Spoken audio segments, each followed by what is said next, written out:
These are delicate times for Canada-U.S. relations. Cameras were only allowed the briefest glimpse of the first tete-a-tete between Canada's Foreign Affairs Minister and Donald Trump's Secretary of State. Chrystia Freeland's two-day tour, part of a parade of Trudeau cabinet ministers to visit Donald Trump's Washington this week, laying the groundwork for an upcoming visit by the Prime Minister. As the President spoke with Prime Minister Trudeau a few weeks ago, they talked about trade and security and commerce, and I think all of that's going to be discussed at the time. The question of how to work with the Trump administration hangs over the Trudeau government.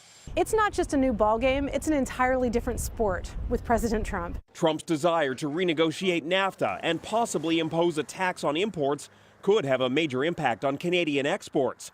In a conference call, Freeland told reporters she issued a firm warning to the Americans. But I did make clear that we would be strongly opposed to any imposition of new tariffs between Canada and the United States, and that if such an idea were ever to come into being, Canada would respond appropriately.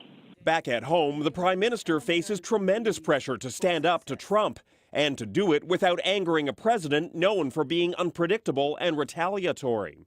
If the impression is created that somehow the Canadian leader has been kowtowing in Washington, it will be very badly received by the Canadian population. One early expectation of the new relationship, none of the bromance that Trudeau shared with President Obama. In President Trump's world, it's all about the deal.